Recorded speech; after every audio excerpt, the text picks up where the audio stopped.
Welcome to AskTheDirector.com.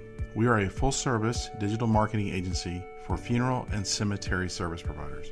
At Ask the Director, we have a team of professionals who are experts in marketing and technology, graphic design, video production, copywriting, all these things that we need to help you make the phone ring. We're going to talk about live video streaming providers. Now, if you're like a lot of funeral homes out there, you may have tried something for free on Facebook, YouTube. Maybe you've looked at a couple of different vendors. I want to kind of go over different items to think about before you make the plunge. And I will say this, it's actually becoming more apparent that this is probably going to be something that's going to be part of our business for the foreseeable future. So let's start by looking at streaming services from a higher level. What are the different ways you could use streaming services in your business? Obviously, streaming services is something that we can use in the chapel and for graveside services, but try to think about other ways to use it, because eventually you're going to have to figure out how this incorporates into your business. How are you going to pay for it? Are you going to resell it? Are you absorbing the cost? Those types of things. So a couple other ideas for streaming services is you could use it for pre-need. Lunch and learns are not as easy to have today as they used to be. You could have a webinar and use it in that form where you basically make your presentation and people can join it. You could also use it for grief support services. You could also use it to do webinars for hospice workers. Those are a couple ideas for streaming services other than just streaming a funeral service. Now let's discuss privacy and how that affects your decision as to what you're going to do. If you wanted to do it for free, you probably should not worry about privacy, because there will be very little privacy on Facebook or on YouTube. The problem with free services is that there's no way to really lock it down if you're providing the service from the funeral home. And to me, it's sort of a sacred thing, and I'm not sure families, even if they sign off to it, that they really understand the potential pitfalls that could exist by posting it to everywhere. The other part is advertisement.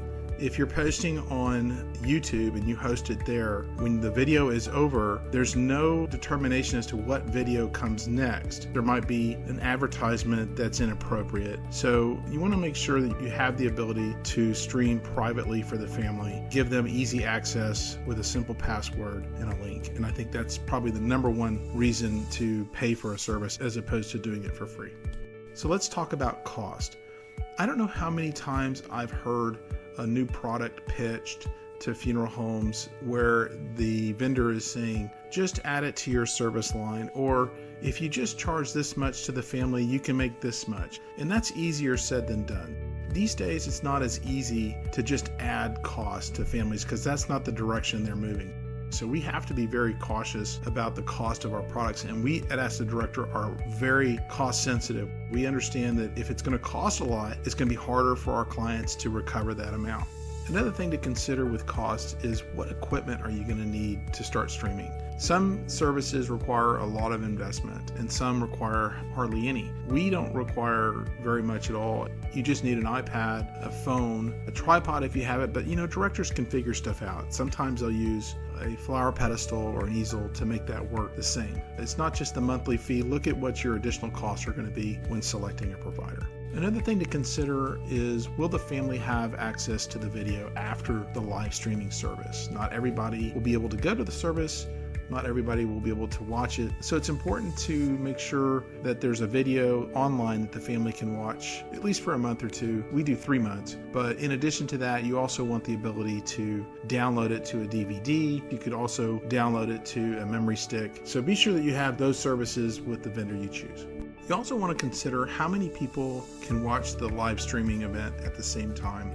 Make sure that any vendor you choose gives you pretty much an unlimited audience. That's important. Also, understand how many services you can run at the same time. When you're live streaming, you might have the need for 2 channels. For instance, we sell all our packages with at least 2 channels. That just means that you can have a chapel service going on at the same time as a graveside service. And finally, you want to know what kind of support are you going to get. You want to be able to talk to a person. When you call the phone number, someone needs to answer, because it might be just 10 minutes before the service and something's not right and you can't figure it out and you need help like right away. So make sure you ask questions about what kind of support you're going to get. And it's critical at the beginning, because once you figure it out, it's pretty easy. But initially, it does require a little bit of learning. A good support system can really help you. If you want to learn more about our affordable streaming services, just go to askthedirector.com. You can email us at info@askthedirector.com, or you can call us at 800-217-7806. Thank you for visiting our virtual booth. The NFDA has done a fantastic job this year making sure that we all stay connected.